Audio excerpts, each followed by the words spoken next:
샬롬. 벌써 금요일이네요. 참 시간이 빠른 것 같습니다. 우리 성도님 묵상하는 게 조금씩 익숙해지고 있습니까? 아직 어렵죠. 그런데 여러분 걱정하지 마십시오. 그동안 우리가 말씀 묵상하는 영적인 근육이 아직 잘 발달되어 있지 않았어요. 그래서 성경을 찾고 매일 성경을 피고하는 것들이 아직 앞으로까지도 계속 그것들이 쉽지 않을 거예요. 하지만 보이지는 않지만 우리가 이렇게 말씀을 묵상하고 성경을 깊이 보는 이 시간들이 우리의 영적인 근육들이 키워지는 귀한 시간인 줄 믿습니다. 아멘.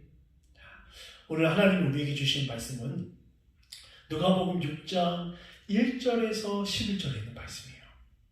오늘 본문을 보기에 앞서서 누가복음 4장 우리 18절의 말씀을 보면 어떠한 말씀이 있냐면 예수님께서 이 땅에 오신 목적 그리고 예수님이 이 땅에서 해야 할 그 사명들이 기록되어 있습니다. 그 중에 어떠한 대목이 있냐면 하나님이 나를 이 땅에 보내신 이유는 포로된 자에게 자유함을 주기 위해 그리고 억눌린 자를 자유케 하기 위해 내가 이 땅에 왔다라고 기록되어 있어요. 그런 예수님의 메시아적인 그 사명, 자유케 하는 그 사명이 오늘 본문 누가복음 6장 1절에서 11절 말씀 가운데 잘 드러나고 있습니다. 자, 오늘 본문 보면 두 가지 사건이 등장하는데요.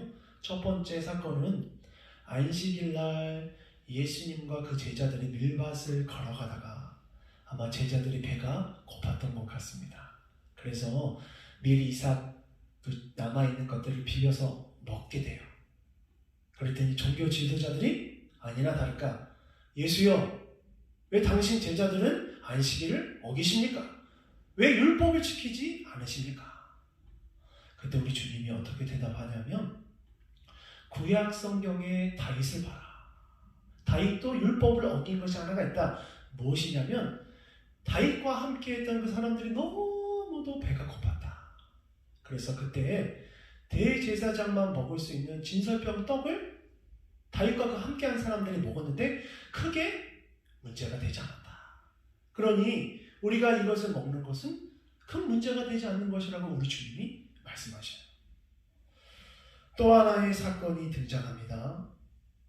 이번 사건도 우리 주님이 안식일 날 병든 자를 고치셔요. 그리고 여러분 아시는 분은 알겠지만 안식일 날 병을 고쳐서는 안 됩니다. 왜냐하면 그것도 율법을 어기는 거예요.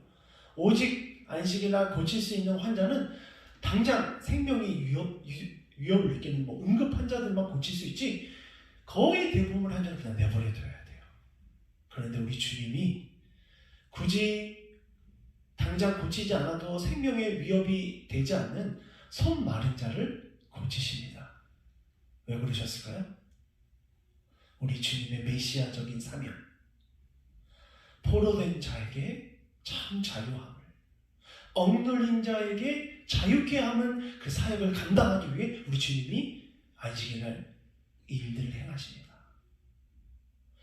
여러분, 하나님이 이스라엘 백성에게 율법을 주신 그 이유는 그 율법을 통해서 그 율법이 주는 하나님의 놀라운 은혜와 사랑을 경험하라고 그리고 하나님의 자녀됨을 통해서 하나님이 주신 놀라운 그 은혜들을 맛보기 위해서 율법을 주셨습니다. 그런데 여러분 이스라엘 백성들은 어떻죠? 이스라엘의 우리 종교 지도자들은 그 율법이 하나의 권력이 되어서 율법을 잘 지키냐 못 지키냐가 그들의 관건인 거예요. 만약에 종교 지도자들이 하나님의 율법을 잘 알고 있다면 그 의미를 알고 있다면 어떻게 해야 될까요? 이스라엘 백성 가운데 율법을 잘 풀어서 하나님이 너희들을 이렇게 사랑하신다. 율법을 통해서 너희들이 참 자유함을 누리기 원한다. 가르쳐야 되는 게 맞아요. 그래서 율법의 참 의미를 안다면 밀이삭에 그러니까 안식일에 밀이삭을 먹는 그 제자들을 보면서 어떤 마음을 가져야 되냐면 저 제자들이 참 배가 고팠구나. 저 사람들이 얼마나 배가 고팠으면 저거 먹을까 궁리하는 마음이 있어야죠. 그리고 안식일날 병자를 고치잖아요. 아니 저 사람이 뭐 언제 이 손이 말랐지, 손이 장애가 있었는지 모르겠지만 그동안 얼마나 힘들었을까. 우리 예수님이 고쳐주셨네? 함께 기뻐하는 게 맞죠. 그런데 그들은 율법의 틀에 꽉 갇혀서 그 율법을 통해 사람들을 난도질하고 있었던 거예요. 그래서 우리 주님이 그 율법으로 포로된 자, 억눌린 자를 자유하기 위해 이 땅에 오셨어요. 사랑하는 성도 여러분, 때로는 우리도 이 종교 지도자들처럼 신앙생활을 할 때가 있습니다. 무슨 말이냐면 내가 신앙의 연수가 좀 있다고, 내가 성경 말씀을 좀 더 많이 묵상 알고 있다고 그것이 우리의 권력이 되어서는 안 됩니다. 내가 신앙의 연수가 많아지면 많아질수록 내가 더욱 성숙해지고 예수 그리스도를 닮아가야 합니다. 내가 하나님의 말씀을 알면 알수록 성경의 말씀으로 사람을 판단하고 정죄하는 게 아니라 성경 말씀으로 살아가야 되는 거예요. 근데 자칫 우리가 종교 지도자들처럼 그 신앙생활을 연수가 늘어난 거에 우리의 권력이 되어서는 안 됩니다. 그리고 우리의 옥토교회도 그렇고 교회도 마찬가지예요. 교회의 사이즈가 권력이 되고 성도의 숫자가 권력이 되는 것이 아니라 교회가 이 땅 가운데 하나님의 주신 그 사명, 몸으로서 이 땅 가운데 힘들고 연약한 사람들을 돕는 게 교회의 본질인 거예요. 아침부터 제가 조금 저도 모르게 좀 이렇게 발견했네요. 오늘 여러분 말씀 이제 묵상하시면서 내가 성도로서의 바른 삶, 그 본질은 무엇일까?